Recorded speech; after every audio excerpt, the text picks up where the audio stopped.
चलिए हम हेलो फिर मैम। बाहर में। हाँ, हेलो बोलिए मैम। बोलिए बोलिए बोलिए। मैम प्लेट पे सीरम या ब्लड लेते हैं और दूसरे प्लेट पे थोड़ा सा ब्रश से लेकर और जिगजैग बनाते हैं। तो फर्स्ट में जो बनाते हैं उसमें से लेकर फिर ब्रश में सेकेंड स्टेप में फिर जिगजैग करते हैं, ब्रश को घुमाते हैं। नहीं मैम, स्प्रेड फिर प्लेट फर्स्ट में टेक्निक में पहले डाइल्यूशन होता है। उसके बाद मतलब कि जैसे कि 10 ml से 1 ml लेकर 9 ml सॉल्यूशन में इस तरह करके 6 बार डाइल्यूशन करते हैं। उसके बाद फिर लास्ट वाले डाइल्यूशन से थोड़ा सा लेकर अगर जेल सॉल्यूशन में उसको डाल के उसको फिर स्प्रेड करते हैं। उसके बाद फिर उसको ये माइक्रोस्कोप में देखते हैं, इंक्यूबेट करते फिर हैं। उसको वेरी गुड। इंक्यूबेशन के लिए छोड़ देते हैं। जिगजैग वाला जो आप बोल रहे हैं वो स्टिक मेथड में आ रहा है, स्टिक टेक्निक में आ रहा है, ठीक है। इसमें जिगजैग हम नहीं करते, ओके इसमें सॉरी मैम। सिंपल स्प्रेड करते हैं। Okay, Amit and Pooja. Okay mistake हो गया मैम। कोई बात नहीं। तो चलिए हम फिर से एक बार रिवाइज कर लेते हैं ये chapter, isolation of pure culture. तो फर्स्टली था हमारा स्प्रेड प्लेट टेक्निक। स्प्रेड से ही पता चल रहा है कि इसका नाम से ही पता चल रहा है कि हम क्या, एक मिनट रिकॉर्डिंग ऑन नहीं, फैलाते हैं इसे। हाँ या स्प्रेड करते हैं, जैसे आप ब्रेड जैम स्प्रेड करते हैं, सेम यहाँ पे भी स्प्रेड करते हैं। तो फर्स्टली चाहे वो कोई भी टेक्निक हो, हम क्या करते हैं, डाइल्यूशन बनाते हैं ताकि हमें नंबर ऑफ बैक्टीरिया का जो कॉलोनी है वो कम से कम हो सके। तो फर्स्टली हम 6 डाइल्यूशन बनाते हैं और 6 डाइल्यूशन को हम यूज करते हैं। ये तो डाइल्यूशन वाला प्रोसेस है जो सारे टेक्निक्स के लिए कॉमन है। अब हम मेन प्रोसीजर में आते हैं। तो इसका जो फर्स्ट प्रोसीजर है उसमें हम क्या करते हैं, फर्स्टली जो भी चीज हम लेंगे वो स्टराइल होना चाहिए। ये हमेशा माइंड में हमें रखना होगा। चाहे वो हम पेट्री डिश ले, चाहे कोई भी स्प्रेडर ले, कोई भी चीज हम जो भी यूज कर रहे हैं वो सारा स्टराइल होना चाहिए। अब हम क्या करते हैं कि एक प्लेट ले लिए, उसके बाद हम उसको क्या किए, पेट्री डिश ले लिए, उस पे हम क्या किए, अगर जेल जो भी है अगर जेल रखे और उसमें सॉरी एक मिनट आप होल्ड करेंगे।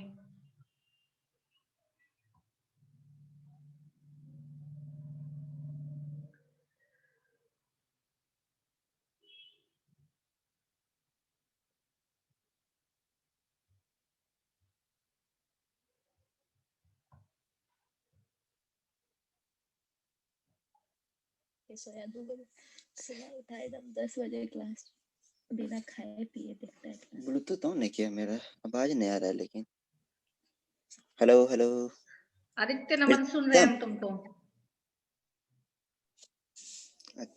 आवाज नहीं आ रहा था मैम। हाँ मैंने होल्ड किया था इसलिए।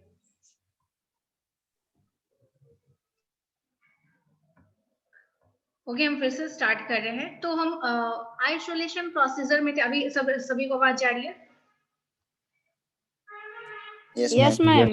ओके, तो हम आइसोलेशन प्रोसीजर में थे, डिफरेंट टाइप के आइसोलेशन प्रोसीजर में थे। इसमें 2 आइसोलेशन हम कल पढ़ चुके थे। पहला था स्प्रेड वाला मेथड्स और दूसरा था स्ट्रेट प्लेट मेथड। तो स्प्रेड वाला में क्या था, सिंपली स्प्रेड करना था। जैसे आप कोई भी चीज स्प्रेड करके खाते हैं, रोटी में भी जो घी स्प्रेड करते हैं या चाहे जो भी करते हैं, तो सेम यहाँ पे भी वही करते हैं हम लोग। एक पेट्री डिश लेते हैं, उसमें अगर जेल लिया जाता है, उसके बाद हम उस पे क्या करते हैं, स्प्रेडिंग करते हैं। जो भी इनकुलम रहता है उसके बाद इनक्यूबेट करके हम उसको वॉच करते हैं कि कितना इसमें कॉलोनी हुआ है। उसके बाद हम उसको कैलकुलेट करके देखते हैं कि कितना आया है। तो ये हमारा स्प्रेड प्लेट था। उसके बाद स्ट्रिक्ट प्लेट में हम क्या देखे कि एक प्लेट लिए, पहले तो फुल्ली डाइल्यूशन किए, 6 डाइल्यूशन वाला जो चीज था, 6 डाइल्यूशन से हम एक लूप निकाले और एक इनिशियल पेट्री डिश में 4 क्वाड्रेंट में भाग किए और फर्स्ट क्वाड्रेंट में वो लूप लगा दिए। वहां से लगाने पे क्या हुआ कि फिर अब हमको दूसरा डाइल्यूशन से नहीं लेना है। जो भी अब हम स्ट्रिक करेंगे, जो भी जिगजैग मोशंस में करेंगे, टू एंड फ्रो मोशंस में करेंगे, वो वही लूप से करना पड़ेगा, या फर्दर आगे जो भी हम यूज करें तो उससे ही करना है। तो फर्स्ट उस लूप से क्या किए, वहां पे हम वही लूप को डुबाए और उसके जस्ट पैरेलल में जिगजैग लाइन ड्रॉ कर दिए। उसके बाद फिर हम उस लूप को स्टराइल किए। उसके बाद जो जिगजैग लाइन ड्रॉ किए पैरेलल में, उस पे उसको लगाए और फिर उससे हम सेकंड क्वाड्रेंट में कर दिए। इसी टाइप से हमको थर्ड क्वाड्रेंट में भी करना है, फोर्थ क्वाड्रेंट में भी करना है। उसके बाद फिर हम जब उसको माइक्रोस्कोप में देखें आफ्टर इंक्यूबेशन, तो हमको दिखा कि जो लूप फुल लिए थे उसमें बहुत ज्यादा कॉलोनी है बैक्टीरिया का, सेकेंड में फर्स्ट से थोड़ा कम है, थर्ड में सेकेंड से और भी बहुत कम है, फर्स्ट से और भी बहुत कम है, और फोर्थ में बहुत ही ज्यादा कम है। तो फोर्थ में क्या हुआ कि थोड़ा प्योर कल्चर ज्यादा निकलने का चांसेस ज्यादा रहता है। तो ये था हमारा स्ट्रिक्ट प्लेट मेथड। उसके बाद जो सबसे प्रचलित है जनरली बायोटेक्नोलॉजी लैब्स के लिए, वो है हमारा पोर प्लेट टेक्निक। तो पोर मतलब क्या होता है, लिटरली मीनिंग पोर? पोर का मतलब बताइए कोई? किसी चीज में डालना। गुड। पोर मतलब कोई भी चीज में डालना, ठीक है। तो अब क्या है कि जैसे कि हमको पानी निकालना है, जग से ग्लास में पानी निकालना है, तो हम क्या कर रहे हैं, जग से पानी पोर कर रहे हैं, दैट इज। तो यहाँ पे पोर प्लेट में क्या हो रहा है, कोई भी चीज पोर करके निकाल रहे हैं, यानी कि पोर करने के लिए क्या होना चाहिए, सब्सटेंस किस स्टेज में होना चाहिए, लिक्विड, गैस या सॉलिड? लिक्विड। ऑब्वियस सी बात है, लिक्विड करने के लिए ही पोर करेंगे, ऐसे अगर सॉलिड को तो आप पोर कर नहीं सकते हैं, तो कोई भी मटेरियल लिक्विड होना चाहिए। तो अभी तक जो आप पढ़े हैं, चाहे वो स्टिक मेथड रहे या इससे पहले वाला जो मेथड पढ़े हैं, आप स्प्रेड टेक्निक पढ़े हैं, तो उसमें क्या था, हमारा जो न्यूट्रिटिव ग्रोथ था, जो भी हम न्यूट्रिएंट्स मीडिया ले रहे थे, कल्चर मीडिया ले रहे थे, वो क्या था, सॉलिड फॉर्म में था। अब यहाँ पे पोर प्लेट टेक्निक है, यहाँ पे क्या है, लिक्विड फॉर्म में है, ठीक है। तो अब इसको हम पढ़ने से पहले हम इसका पिक्टोरियल ग्राफ देखते हैं।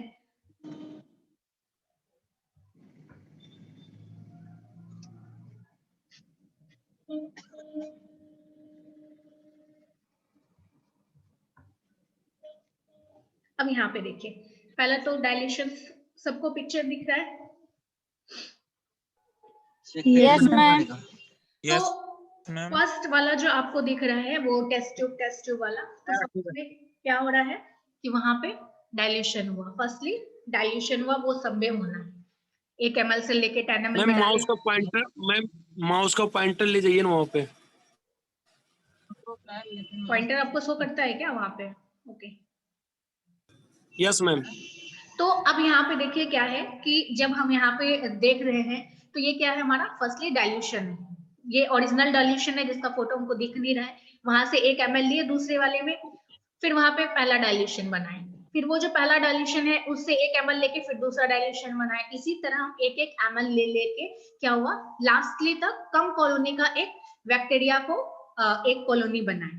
अब यहाँ से हम क्या किए, सैंपल लिए, एक पेट्री डिश में लिए, ठीक है, एक पेट्री डिश हम पहले से स्टेराइल पेट्री डिश रखे हैं हम उसको, उसके बाद हम वहां से क्या किए, वहां से सैंपल लिए और हम उस स्टेराइल पेट्री डिश में रख दिए।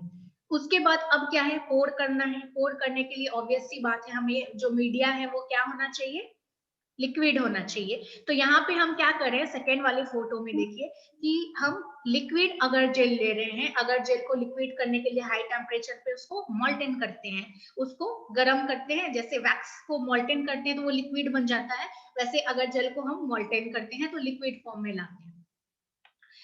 उसके बाद जब वो मिल गया आपस में, जब दोनों मिल जाता है, तो उसके बाद हम उसको क्या करते हैं, इनक्यूबेट करते हैं, उसको थोड़ा देर के लिए छोड़ देते हैं। वैक्स को, जो वैक्स है उसका जनरली कंडीशन सेम अगर जैसा ही रहता है, तो वैक्स को गर्म किए, ठीक है, उसके बाद अगर उसको छोड़ दिए तो वो क्या हो जाएगा,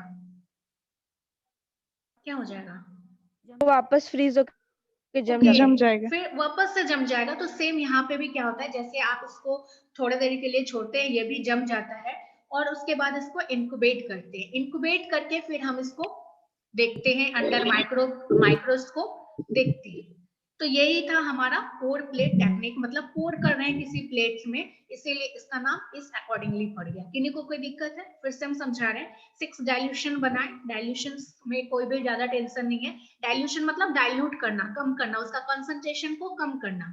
जैसे हमारे पास कोई एसिड है, एसिड को डाइल्यूट कर रहे हैं, इसका मतलब क्या है कि उसका कंसंट्रेशन को कम कर रहे हैं। अगर वो 100% एसिड है तो उसको क्या कर रहे हैं हम, 10 ml लेके 90 ml वाटर में मिला दे रहे हैं। अब उसका कंसंट्रेशन कितना घट गया, बहुत ज्यादा घट गया। तो अब उसमें पानी का मात्रा ज्यादा है, वाटर का मात्रा सॉरी पानी का ज्यादा मात्रा है और HCl का मात्रा कम है। कौन है? सारे लोग म्यूट कीजिए जब तक आपको क्वेश्चन ना हो। तो सेम चीज यहाँ पे क्या है कि अब डाइल्यूशंस कंप्लीट कर लिए। डाइल्यूशंस के बाद क्या किए, हम स्टेराइल्स पेट्री डिश लिए। पेट्री डिश में हम सैंपल को पिपेट आउट किए। पिपेट आउट करने के बाद क्या है कि अब ये पोर करना है। नाम से ही पता चल रहा है कि पोर करना है।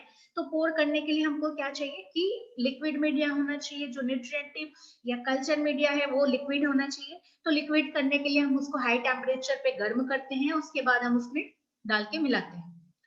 अब उसके बाद क्या है कि इसको सॉलिडिफाइड करने के लिए थोड़ा देर छोड़ते हैं और उसको इनक्यूबेट करते हैं। एक खास कंडीशन देके इनक्यूबेट करते हैं, उसका कल्चर मीडिया में उसको रखते हैं। वो सब चीज कल्चर करने के लिए जितना भी चीज उसको लगना चाहिए वो सारा एप्रोप्रिएट मीडिया हम उसको प्रोवाइड करते हैं, टेम्परेचर से लेके हर कुछ। उसके बाद जब कॉलोनीज हो जाता है फिर हम क्या करते हैं, उसको माइक्रोस्कोप में देखते हैं। किन्हीं को कोई दिक्कत है? तीनों आइसोलेशन प्रोसीजर में किन्हीं को भी कोई दिक्कत है? No ma'am. No ma'am. समझ गए सारे लोग? नाम से जाइएगा, ठीक है। और प्लेट में डालना रहता है, स्टिक में जिगजैग करना रहता है, स्टिकिंग मेथड है। स्प्रेड में सिंपली स्प्रेड करना रहता है। कोई कंफ्यूजन नहीं? No ma'am. ओके, चलिए तो ये हम यहाँ पढ़ चुके।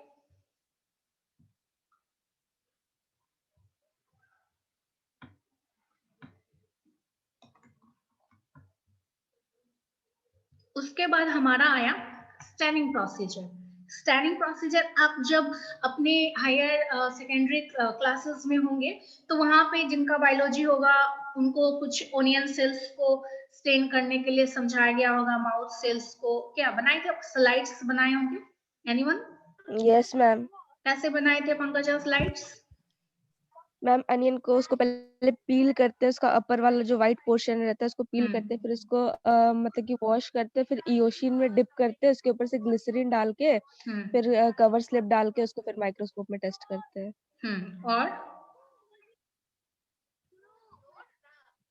और कुछ कलर डालते हैं ताकि आपको वो सेल्स इयोसिन हाँ इयोसिन डालते हैं। और भी सफ्रानिन, सब मेनली लैब में सफ्रानिन यूज होता है तो वो डालते हैं हम लोग, ठीक है। तो वो डालने से क्या होगा कि जो भी सेल्स हैं वो कुछ कलर आके कुछ बेटर दिखेगा। जैसे ओनियन है तो ओनियन जनरली सेल्स सब क्या होगा, विजिबल नहीं करेगा।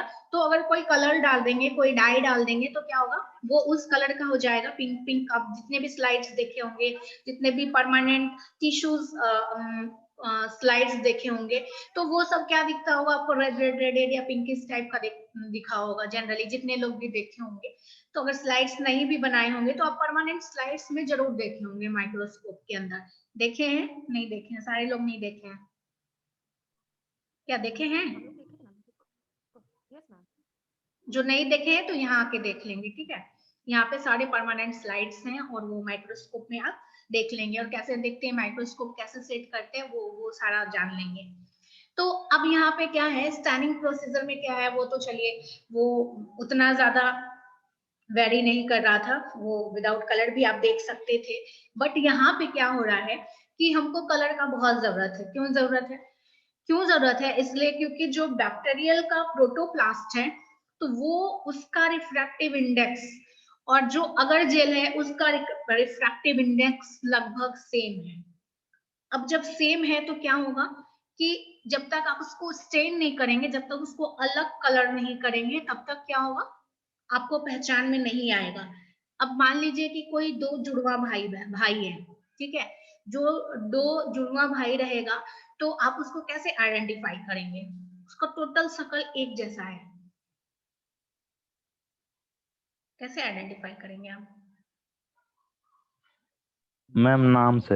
हाँ, नाम से। कोई एक चीज होगा जिसका वजह से आइडेंटिफाई कर पाएंगे, कोई मार्क होगा उससे या फिर नाम से, कोई एक चीज से आप उसको आइडेंटिफाई करेंगे। अगर नाम भी नहीं रहेगा, दोनों जुड़वा भाई है तो कैसे पहचानेंगे कि कौन क्या कौन कौन है? तो सेम चीज यहाँ पे भी क्या करते हैं कि दोनों का जो मीडियम का जो रिफ्रैक्टिव इंडेक्स है वो सेम हो जाता है। अब लाइट पास करेगी तो क्या होगा, दोनों सेम दिखने लग जाएगा। लेकिन हमको देखना क्या है, हमको अगर मीडिया तो देखना नहीं है, हमको देखना है कोई भी माइक्रोब्स का सेल्स देखना है, चाहे जो भी ग्रोथ देखना है, कल्चर जो भी देखना होगा तो हम माइक्रोब्स का देखेंगे। तो इसलिए हम क्या करते हैं, स्टैनिंग करते हैं।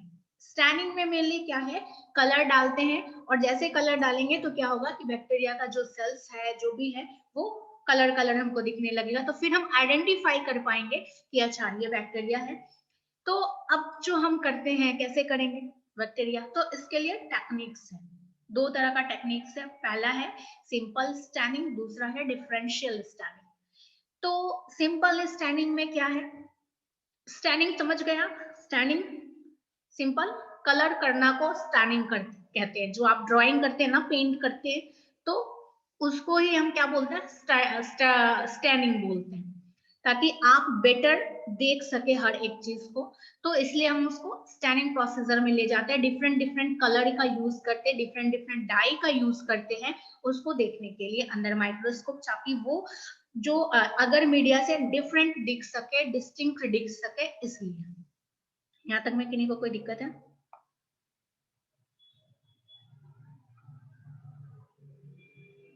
एनीवन? एक बार फिर से स्टेप वाइज बोल देंगे? ओके, तो स्टैनिंग प्रोसीजर क्या है, सिंपली कलर करना को ही हम बोलते हैं staining process in simple language. अब सिंपल लैंग्वेज में स्टैनिंग को कलर, अब क्यों करेंगे कलर, क्या जरूरत है कलर करने का, हम वैसे ही देख लेंगे। तो अब हमारे पास क्या होता है कि जिस मीडिया में माइक्रोब्स है, बैक्टीरिया को हम आइसोलेट किए हैं, दैट इज कल्चर किए हैं। तो कल्चर हम कहाँ किए हैं, मेनली अभी अगर जेल में कर रहे थे। तो अगर जेल का जो रिफ्रैक्टिव इंडेक्स है और बैक्टीरियल प्रोटोप्लास्ट का जो रिफ्रैक्टिव इंडेक्स है लगभग सेम है। रिफ्रैक्टिव इंडेक्स मेनली क्या होता है, फिजिक्स में आप लोग पढ़े होंगे। रिफ्रैक्टिव इंडेक्स क्या होता है बताइए पहले कोई।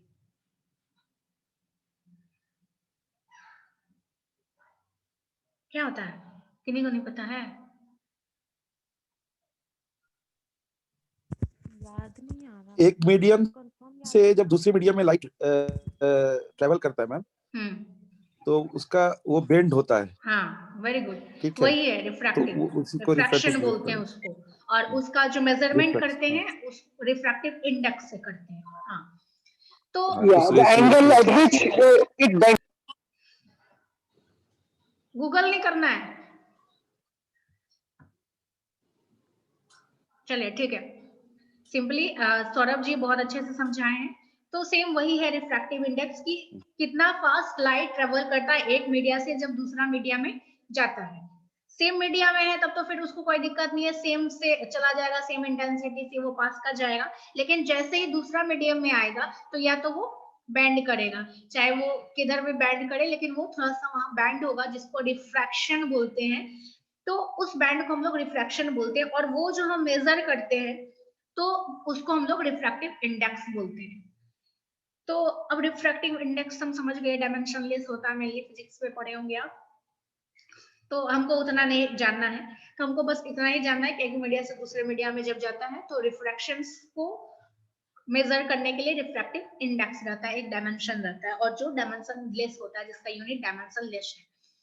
तो अब इसीलिए जब दोनों एक जैसा दिखने लगा तो दोनों को डिस्टिंग्विश करने के लिए हम कुछ करेंगे। अब जो दो बच्चा एक जैसा दिख रहा है तो दोनों को डिस्टिंग्विश करने के लिए कुछ अलग करेंगे। या तो क्या करेंगे, जैसे दो नाम के लोग रहते हैं, पूजा, जैसे अभी हमारे बैच में पूजा है, 2-3 नाम का पूजा है, तो अब हम उसको डिस्टिंग्विश कैसे करेंगे, पूजा कुमारी है कि कौन सी पूजा है। तो हम क्या करते हैं कि पूजा रोल नंबर के साथ उसका नाम लिखते हैं। जैसे जनरली जितने भी लोग हैं सबका सिर्फ नाम से आपका नंबर सेव है, बट 2-3 लोग एक जैसे नाम के हैं, तो अब क्या करेंगे, हम उसका roll number wise number save करें, कुछ डिस्टिंक्ट किए हम, ताकि जब भी फोन करे चाहे मैसेज करे तो हमको पता चल जाए कि अच्छा ये वाली पूजा मैसेज कर रही है ना। तो सेम चीज यहाँ पे भी क्या करेंगे कि हम अपने कन्वीनियंस के अनुसार उसको स्टेन करते हैं, उसको कलर करते हैं, उसको ही हम लोग स्टेनिंग प्रोसीजर बोलते हैं। तो अब यहाँ पे क्या है कि स्टैनिंग प्रोसीजर जो है वो हमारा दो तरह का है, पहला सिंपल, दूसरा डिफरेंशियल। सिंपल नाम से लग रहा है कि सिंपल होगा, उसमें ज्यादा कुछ गतिविधि नहीं होगी। तो सिंपल मेथड्स में क्या है कि सिर्फ एक ही स्टेनिंग करते हैं हम लोग। सिर्फ एक स्टेनिंग कहने का मतलब है सिर्फ एक ही कलर का हम यूज करते हैं, बाकी एक कलर में ही हमारा सारा काम हो जाता है। एक कलर डालते हैं, उसके बाद स्टेनिंग हो गया, कलर हो गया, उसके बाद हम क्या किए, देख लिए, माइक्रोस्कोप में देख लिए। तो अब एक ही कलर की है तो उसमें क्या हुआ कि नॉर्मल सिंपल है तो बहुत ज्यादा एडवांसमेंट में नहीं जाएगा। एडवांसमेंट में नहीं जाएगा तो जनरली साइज, शेप और बैक्टीरिया सेल का अरेंजमेंट कैसा है, गोल है, त्रिकोण है, ओवल शेप में है, क्या है, सिर्फ हम यही देखने के लिए सिंपल स्टैनिंग करते हैं। लेकिन जैसे ही हमको बहुत ज्यादा पढ़ना हो या फिर उसमें भी स्टेनिंग में थोड़ा अलग अलग स्ट्रेन का बैक्टीरिया है, उसमें थोड़ा अलग क्या डिस्टिंग्विश है, तो ये करने के लिए हम क्या करते हैं, डिफरेंशियल स्टेनिंग में जाते हैं। डिफरेंशियल स्टेनिंग का मतलब है कि इसमें क्या है कि सिंपल से ऑब्वियस एडवांसमेंट होगा। एडवांसमेंट होगा तो इसमें एक से ज्यादा स्ट्रेन होगा, मतलब हम इसमें 2 से 3 कलर लेके स्टेनिंग करते हैं। पहले एक कलर डालते हैं, फिर उसको वॉश करते हैं, फिर दूसरा कलर डालते हैं, फिर उसको वॉश करते हैं, फिर तीसरा कलर डालते हैं। मतलब इस टाइप से एक से ज्यादा कलर डाल के हम इसमें काम करते हैं। बहुत सारा कलर भी डाल सकते हैं, तो अकॉर्डिंगली हम इस पे काम करते हैं। सिंपल स्टेनिंग और डिफरेंशियल स्टेनिंग में किन्हीं को कोई कंफ्यूजन है?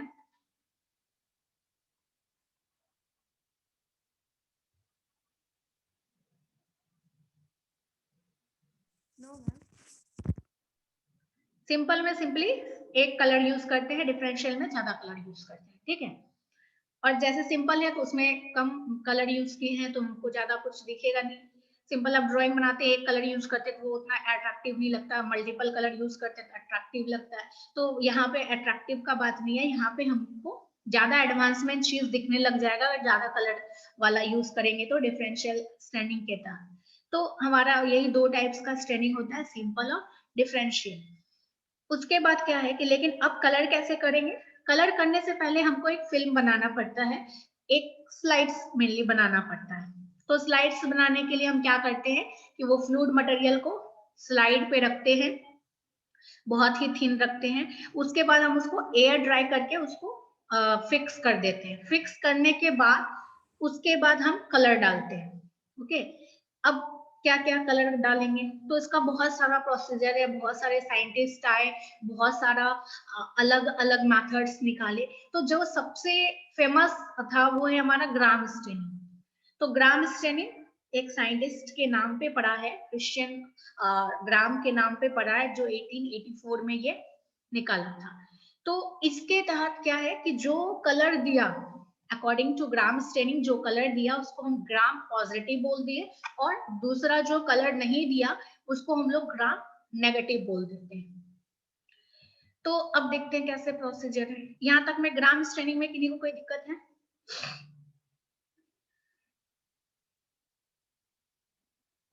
No ma'am. तो अब हम प्रोसीजर में आते हैं कि ग्राम पॉजिटिव और ग्राम नेगेटिव में हम क्या करते हैं। तो सबसे पहले हम एक फिल्म बना लिए, इसको फिक्स कर दिए। फिक्स करने के बाद फिर अब हम उसको कलर करना है। तो सबसे पहला जो कलर किए वो क्या दिए हम, crystal violet colour, crystal violet दिए हम।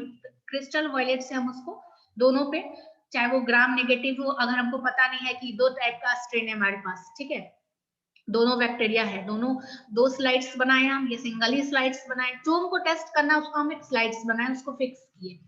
फिक्स करने के बाद हम क्या किए, अगर हम ग्राम टेस्टिंग कर रहे हैं तो फर्स्टली क्या किए, क्रिस्टल वॉयलेट हम उस पर डालें। क्रिस्टल वॉयलेट हम उस पर डालें तो क्या हुआ, किस कलर का हो जाएगा, वो पूरा व्हाइट है तो कलर क्या हो जाएगा, व्हाइट पे कोई कलर डालेंगे तो कैसा कलर हो जाएगा, पर्पल या क्रिस्टल कलर, उसी कलर का हो जाएगा जो कलर हम डालेंगे। तो यहाँ पे हम क्या डाल रहे हैं, क्रिस्टल वॉयलेट। क्रिस्टल वॉयलेट का कलर क्या होता है, जनरली ब्लू। तो ब्लू जब हम डालें तो क्या हो गया कि वो ब्लू कलर का हो गया, चाहे वो ग्राम एक, यहाँ पे हम टेस्टिंग, ये जो प्रोसीजर दिखा रहे हैं, एक ग्राम पॉजिटिव का टेस्टिंग कर रहे हैं, दूसरा ग्राम नेगेटिव का, सिमिल्टेनियसली 2 स्लाइड्स पे हम टेस्टिंग करें। दोनों स्लाइड्स पे हम क्रिस्टल वॉयलेट डालें तो व्हाइट कलर का दोनों है तो दोनों कलर ले लेगा, क्रिस्टल वॉयलेट का दोनों ब्लू हो जाएगा। उसके बाद हम क्या किए, अब ये क्या है, हमारा सिंपल स्टेनिंग नहीं है, ग्राम स्टेनिंग जो है वो सिंपल स्टेनिंग नहीं है, वो डिफरेंशियल स्टेनिंग है। तो डिफरेंशियल स्टेनिंग है तो इसका मतलब है कि बहुत सारा कलर को हम यूज कर रहे हैं। तो उसके बाद हम क्या किए, फिर उसके बाद हम आयोडीन ट्रीटमेंट डालें। आयोडीन ट्रीटमेंट डाले तो क्या हो गया, आयोडीन के कलर का हो जाएगा। क्या आयोडीन के कलर का होगा? कैसा रहता है आयोडीन का colour? Purple. Purple, generally violet, हाँ पर्पल, डार्क पर्पल बोल सकते हैं। तो अब वो क्या किया ब्लू कि ब्लैक वो कलर का होता है। हाँ, वो जनरली जब उसका क्रिस्टल फॉर्म में देखते हैं तो ब्लैकिश टाइप का ब्लू दिखता है आपको। फिर जब घोल बनाएंगे उसका, आयोडीन सॉल्यूशंस बनाएंगे तो फिर आपको दिखेगा। तो हम क्या करते हैं, जब उसको आयोडीन ट्रीटमेंट में देते हैं और जितना भी कलर करते हैं उसके बाद वाटर से उसको रिंच करके देखेंगे। फर्स्टली रिंच करेंगे तो थोड़ा कलर वैसे ही चला जाएगा, जैसे क्रिस्टल वायलेट दिए, उसके बाद उसको थोड़ा देर रख के, थोड़ा देर स्टेन करके, उसके बाद हम उसको वाटर से रिंच ऑफ करेंगे। रिंच ऑफ मतलब धोना, वाटर से रिंच करेंगे तो थोड़ा कलर चला जाएगा, लेकिन सारा कलर नहीं जाएगा। उसके बाद फिर हम उसको क्या करेंगे, आयोडीन से ट्रीटमेंट करेंगे। और आयोडीन यहाँ पे क्या है, एक मॉर्डेंट का काम करता है। मॉर्डेंट मतलब कि वो ऐसा केमिकल्स है जो पिछला केमिकल्स को खा जाता है और अपना कलर दे देता है। मॉर्डेंट मतलब सिंपली यही होता है कि वो दूसरा का कलर खत्म कर देता है, जो भी प्रीवियस कलर है या डाई है उसको खत्म कर देता है और अपना कलर उस पर चढ़ा देता है। तो वो जो क्रिस्टल वॉयलेट है उसको खत्म करके क्या किया कि वो अपना कलर चढ़ा दिया, आयोडीन का कलर चढ़ा दिया। और वो किस कलर का हो गया, हमारा वॉयलेट कलर का हो गया। अब हमको क्या है कि वहां पे बहुत ज्यादा आयोडीन गिरा है, तो हमेशा जो भी कलर करेंगे उसके बाद हम क्या करेंगे, इसको वाटर से रिंच करेंगे। तो जो एक्सेस अमाउंट ऑफ कलर रहेगा, डाई रहेगा, वो निकल जाएगा। तो फिर आयोडीन ट्रीटमेंट के साथ हम क्या करते हैं कि उसको रिंज ऑफ करते हैं वाटर से। उसके बाद हम क्या करते हैं, यहाँ तक 2 कलर हम यूज कर चुके हैं। फिर थर्ड में हम क्या करते हैं कि एसिड अल्कोहल एक कलराइजर का यूज करते हैं। डीकलराइजर का यूज करने के लिए क्या करेंगे, डीकलराइजर क्या करेगा, जो भी कलर होगा उसको रिमूव करने, उसको रिमूव आउट करेगा। कोई भी कलर अगर लगा हो तो उसको रिमूव आउट करेगा डीकलराइजर, नाम से ही पता चल रहा है।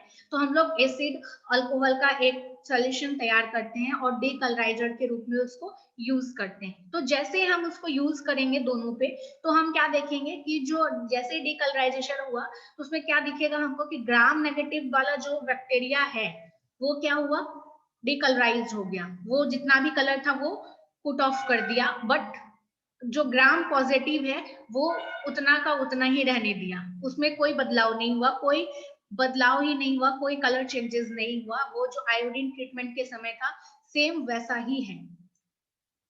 यहाँ तक में किन्हीं को कोई दिक्कत है? No ma'am. उसके बाद अब क्या है कि हम जो भी चीज कर रहे हैं उसके बाद हम उसको कलर से वाटर से रिंज ऑफ करें तो सेम फिर से हम रिंज ऑफ करेंगे। और उसके बाद फिर लास्ट में एक और कलर यूज करेंगे, सैफ्रानिन।